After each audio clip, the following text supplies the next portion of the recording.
a lot of lands being picked up in the first two games, right? So a lot of emphasis on lands, and only because of the amount of utility that he provides into the game and response, we do see the Greys being taken out. Yep, so first ban is that Lance, followed up by the Grey, so very Rome, I guess, Rome, I don't know what to call it, Rome-focused bans, and these are kind of what was expected, but with that Glaive getting through that, we saw actually banned out in the previous two matches between Nebulae and Divine Aurora. Glaive is now going to be picked up in this match here, and in response to that, they're going for the Batiste pickup. Well, I mean, Elite 8, they have been known to play this Batiste to a relatively good extent. A great extent, I must say. Official High Note Anime Save Me, they are very comfortable on this hero. However, Chingy on this, Glaive is just so strong as well. With just one Sorrow Blade into a Poison Shift, he can put out just so much damage that, he can just burst you down in one basic attack after an afterburn. A basic attack and a twisted stroke, and you just fall flat, and your allies can just tell you, see you in base. But we do see an Idris now being banned out from the side of Elite 8, going up against that of Infamous. In last week alone, we saw Infamous bringing out, a few heroes that are not relative to this meta. Firstly, that would be that of CP Adagio. I'm quite excited as to see whether or not Infamous will pull out the same thing, the CP Adagio, because it looks pretty strong in the last time they actually picked it up. And CP Adagio, very good in the early game, as with Glaive as well. So in that manner, they can just try to push the early game advantage. However, we do see, quite a lot of emphasis as well on majors, especially since Spaghetti is on one. And we saw how Chingy actually hyper farmed Spaghetti 4 items 12 minutes in, right? 4 offensive items just 12 minutes in. So if Spaghetti do pick up the Celeste or the Scarf, it would be definitely the force to be reckoned with. And Glaive can just be that peel that he needs to be. A Black Feather being banned out from the side of Elite 8, or rather from the side of Infamous, which means they will probably, highly likely, go for that Celeste. Yep, and with that, there's actually going to be a bit of the casters with the Flicker pick, and you were talking about if a team is going to pick more so off meta heroes, it would be that of the side of Infamous. And so they've got a fairly interesting comp build up for them, because it looks like either Ringo or this Glaive are going to have to go CP. Well, I mean, honestly, Flicker, it's a rather peculiar pickup, all in all. And that is because he is very much snowball captain, yeah? So you want to try your best to snowball the games, else Flicker do not have any room to actually outplay your enemies if you're behind the lines. Whereas you're in the front, you force us, if you're ahead of your enemies, you force the captain to build against you firstly, and as well as you can just put on so much pressure in that of jungle with your constant invis as well. But coming out from the side of Elite 8, very, very strong comp with double silencers, double stuns if you actually do, just take Ordain as a stun itself. So double stun, double silencers, and one big ultimate in terms of that fearsome shade for the side of Elite 8. However, the side of Infamous, nothing lacking, a lot of damage as well, especially from Glaive and Ringo. And on top of that as well, very, very irritating to go up against, especially in the early game with Glaive just constantly coming up to lane to try to gank you out or just make you underfarm. Yeah, well, looking at the teams that we have in front of us, we do see that there's the more balanced and meta, to say, team coming out from the side of Elite 8 on the red side. But you can't really say that it's a bad draft that came out from Infamous. It's just a bit of a different draft. I mean, they've still got great CC available to them, the Flicker with the slow, and then you've got the Afterburn from the Glaive, and then even the Achilles shot from the Ringo. If they work well as a team together, which I'm sure Infamous can do just that, they should be able to pick up some early kills and, as you say, maybe be able to start a bit of a snowball and get themselves into the lead. But we'll have to see which way it goes, because if Elite 8 able to utilize their team comp and their own CC correctly and manage to keep down the vision to really help negate the effectiveness of this flicker, they might be able to win this one out for themselves. So with that, let us know in chat which team you guys are cheering for, as always. And the teams are now loading onto the Halcyon Fold for this first matchup between Infamous and Elite 8. Yep, they are definitely loading into the fold at this point in time. But just looking at draft alone, I must agree with you. Although a rather interesting draft coming up from Infamous, but all in all, I guess, and that is just by pure speculations, we will be seeing a lot of early game aggression coming out from Infamous, just going up against that of 8. And they really have to do that only because of, they just want to put pressure, because if they do get behind, like I said, Flicker will almost be useless. He's a snowball captain after all. And we will be seeing a CP Ringo in jungle. Yep, well, that CP Ringo, not a bad pick at all, in my opinion. I personally prefer it to Infamous going for a CP Glaive. I think if they're going to put one of them on CP, it's the better of the two. And it looks like Infamous going to get caught out here trying to go to the enemy's backs. And SNK using those boots early on. A good choice to pick those up before and maybe actually manage to out-rotate Elite 8 and steal some farm. Yep, but Anime Save Me will be catching Spaghetti out, taking the front Trian or the Elder Trian. However, not knowing the SNK, very sneaky on that flicker. Oh, they need to be careful to take this mid tree and quickly, however, as the rest of Elite 8 are in pursuit. Spaghetti manages to secure that one, and we see Chingy is almost about to meet up with the rest of Infamous, just hit that level 2 before anyone on the fold, so they should have a slight advantage, although, CP Ringo not too effective in the early game. Once he builds up those items, it's really where it's going to help out and come in, especially with the Hellfire Brews. If those don't get blocked out, they can definitely mount down squishy targets like SNK is going into the backlines now, just stealing as much farm as much as a Flicker can, and this is really what you expect of a Flicker, right? So early game vision, definitely very important if you are going to meet up with a Flicker, all in all. And once again, going into lane, that sneaky little Flicker. Yeah, sneaky little Flicker there is a bit like a raccoon, just kind of going into your property, taking your stuff, and getting out of there unseen. Like, I never thought of Flicker to be so sneaky because he's always in the roam position, but to see SNK play him this way and really just try to take what he can away from the enemy is very interesting to see. He might even try harass Official Hein a bit as he manages to position himself behind them and help his team secure the first blood and the second mid-tree amp. That's going to go over to Chingy there, and they're just going to be able to go back to base now. This is what we said about Infamous. It's not a bad draft at all, and they can definitely make it work, and is snowball potential there. However, Flicker, whilst in lane, does get caught out by a bit of that resonance. I guess you'd call it the resonance mark, so Vox knows that Flicker is in the bush at least. And we'll have to see. It just depends on how well SNK can position themselves to get behind them and avoid getting hit by that resonance. Yep, definitely. So it's just down to SNK. We do see early vision being laid down by the side of Elite 8. SNK not knowing that. Catherine goes in with the Merciless Pursuit. Do catch Flicker out, but it will all be in good fun, or rather easy time for Flicker to just go in this again, and then once again go for the mid-tree.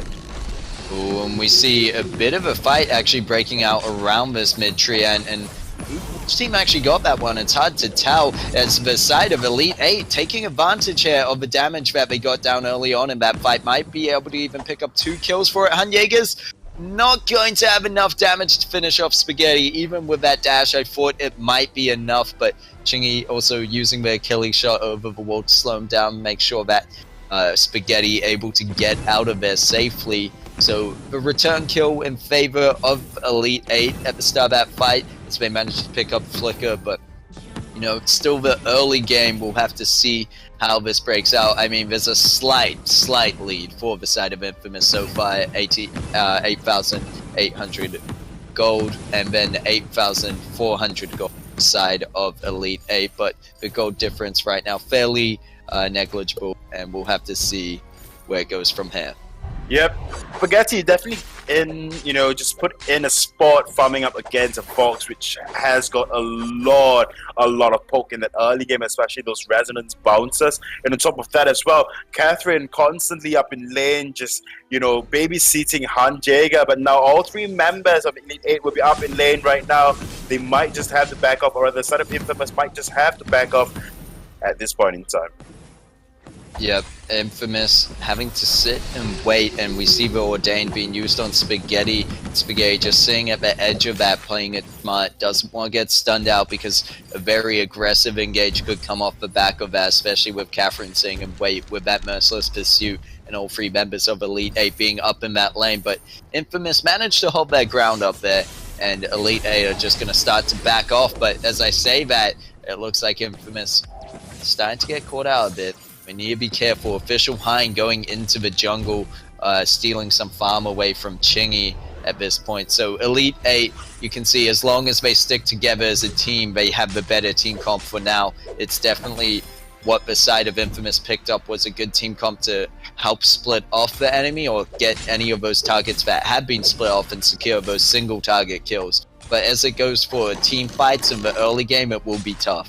Yep, and with the Dragonblood contract actually picked up by the side, by SNK, I was expecting just a little more aggression all in all, because you have got a slow, you can aid your allies in terms of a damage buff, because of how when you activate Dragon's Blood contract. But all in all, we are not quite seeing that at all. Oh, Chingy, Hellfire Brew.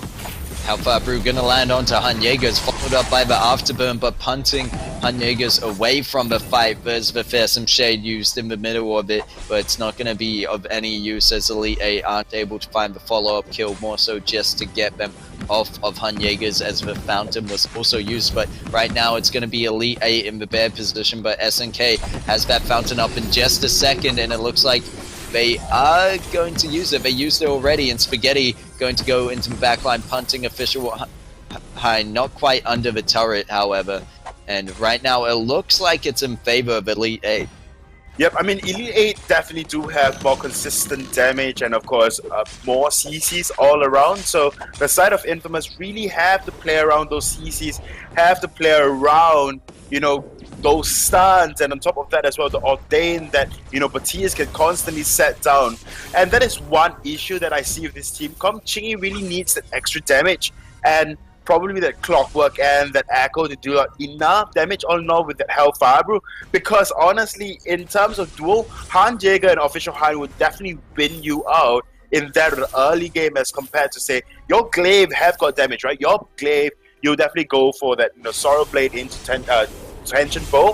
Hopefully, if Spaghetti gonna position themselves, and you're just talking about Glaive with the damage, position themselves behind Anime Save Me with that Afterburn, and then right into the Flicker's Slow and Chingy's Grasp, where they're able to get their Achilles shot and then finish them off for themselves, getting a return kill. And this is what I meant about when Infamous finds someone caught out on their own, they're going to take advantage of that. Yep, and this is like the issue. It's relatively simple to solve by the side of Elite 8. Build vision to just counter that flicker, and afterwards just build a lot of health, because generally you do not want to build shield against Chingy, because that is quite useless. Yes, because the Hellfire Brew deals true damage after all, or it bypasses and it pierces. So no matter the amount of shield you build, it will still do a relatively large amount of damage. However, what it can do is just supplement those of it with the extra building of health, and that will definitely help them in the long run. Yep, and we now see Elite 8 with the pressure once again, getting that turret very low, but there's the Hellfire Brew and the Afterburn. Very good coordination by the side of Infamous. They're also going to use the Moon Cloak to get up and close in that fight, but they're not going to be able to find a follow-up kill just yet. Chingy needs to be careful on the backline, is getting hit by a fair bit of resonance damage, and there's going to be Spaghetti right in the front line, going in with the Afterburn, and should be able to get out that one fairly safe. Right now, it's just picking off a single target for a fight, and then after that, they don't really have what it takes at the moment to follow through.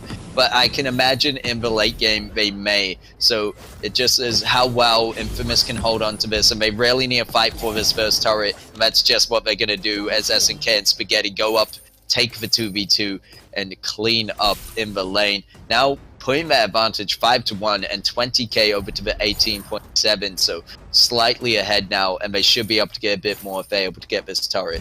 Yep, that Atlas Pauldron definitely did hit. Oh, official high. Official high blocks out the afterburn, but gets caught up in the rest of it, and Chingy is going to be able to stick around to take the kill, as the turret was not focused on them. So that's a kill, that's a turret, a bit more than what Infamous wanted, so I mean, I'm sure they're pleased with that, and it's definitely working out. And you said, if Elite 8 want to stop this, there's a simple one.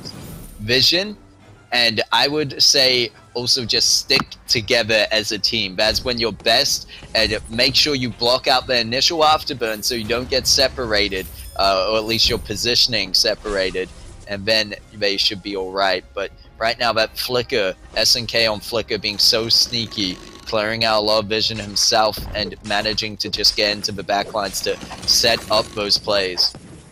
Yep, and also the side of Elite 8 definitely did pick up a return turret for themselves. But all in all, I think it still goes towards the side of Infamous. We saw a lot of times Infamous don't really have the team fight capacity, the capacity for team fight. Instead, what Infamous really want to do is just single target pickup. Oh, Flicker in a very, very bad position. Yeah, we see right now Flicker going very low. They're able to make it out of the fight, however, and they're going to go back in with the rest of their team. They're going to use the Mooncloak. It's popped Flare to make sure they don't get spotted out, but there's Vision in the Tri-Bush, so they will for just a second. And I'm sure by now Elite 8 have caught on to what's going on, and they're going to be very cautious there, sticking together, actually base checking the bush slightly before using that flare. Kind of interesting tactics there, how they went in with the Merciless Pursuit as they entered the brush, and now they're working on resonance damage. Gonna bounce onto Flicker. As I said earlier, SNK needs to be careful of that, not to get caught out on Elite 8 just deciding to leave this gold mine. They don't want to risk it, and they might be able to catch out Flicker instead. Looks like Ordained will land, and they're going to be able to pick up a kill. A bit late for Infamous to go in, though, as the Hellfire Brew lands onto Hanyegas, but the Fountain was used, and the Fearsome Shade going to get blocked out by Spaghetti, but Chingy not going to get caught. Chingy going to get caught up in that, but it doesn't matter. They were far enough away, and this just allows Elite 8 to go for Gold Mine with a bit more confidence now. Yep, so now Chingy will be forced to build into the Echo. We saw the amount of damage it did, that, you know, Hellfire Brew did on Han Jaeger, but all in all, it was just not enough for the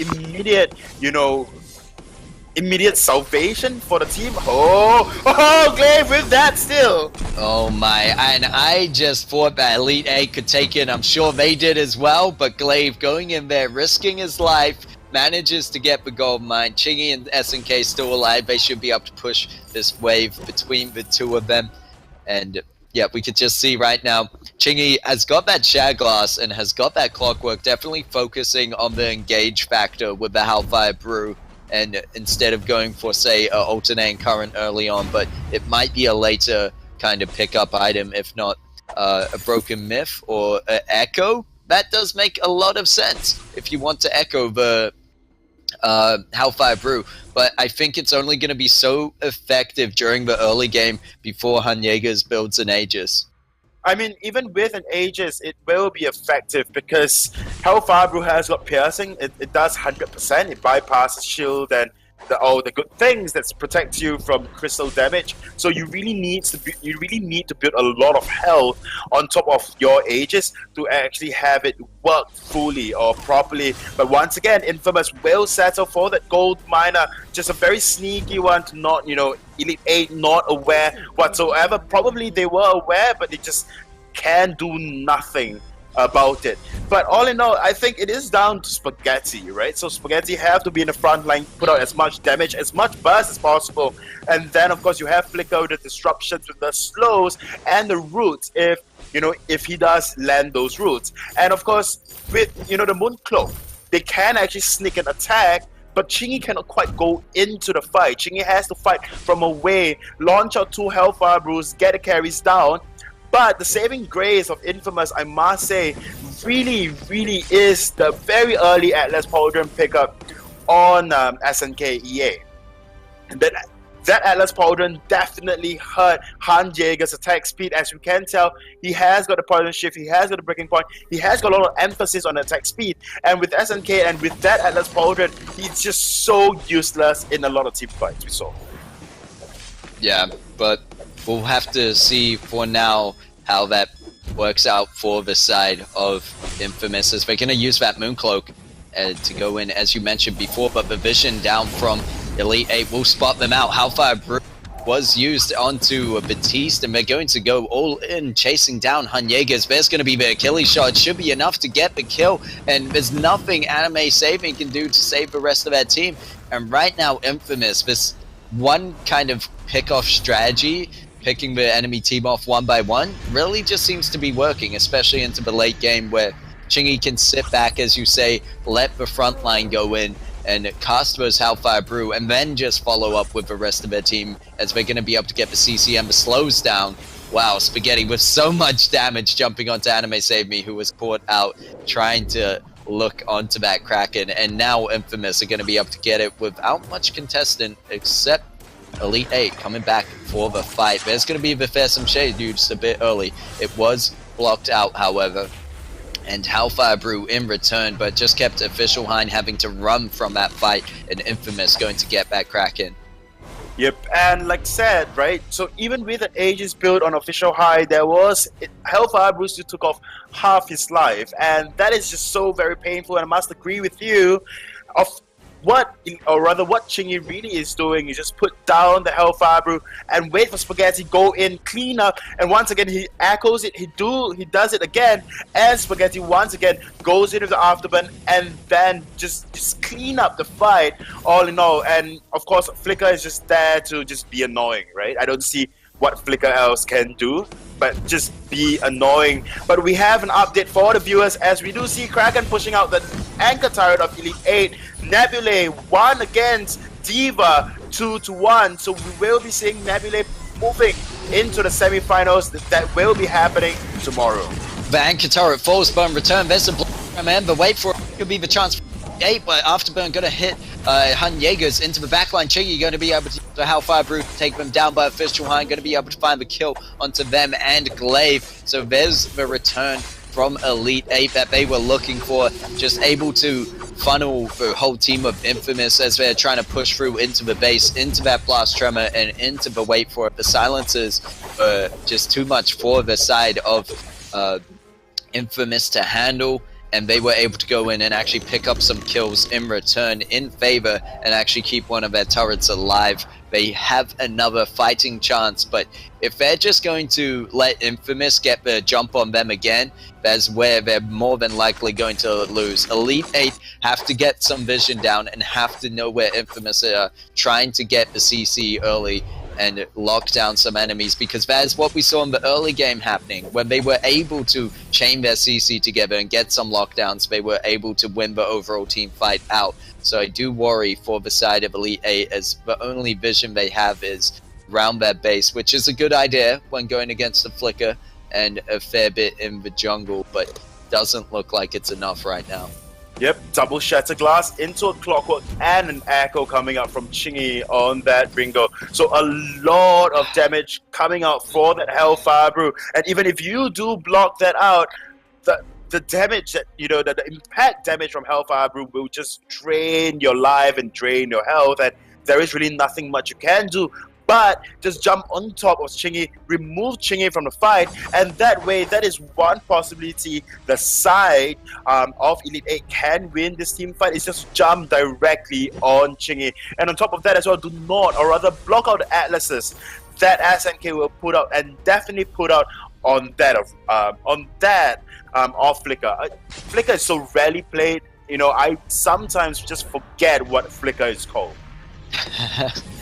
Well, yeah, with that, it is probably the best case and situation to make sure they lock Chingy down, because if they manage to find anyone else on the side of Infamous, they might be able to lock them down and get the kill, but those Hellfire Brews are still sitting and waiting, and more so cooking at the time, as they're going to be casted by Chingy, who's in the wings waiting to get them. And that's the thing why it's going to be so tough for them to ever jump onto Chingy, because he's always in that backline. And we see the reflex block forced out by the early afterburn, and the follow-up by the Hellfire Brood was just going to take him down instantly. Ringo picks up the double kill, gets the triple, and that's infamous, picking up the ace and picking up the game. And oh my, I have to just say, Chingy, that's cancerous. I hate CP Ringo. It is so cancerous because you have to block out the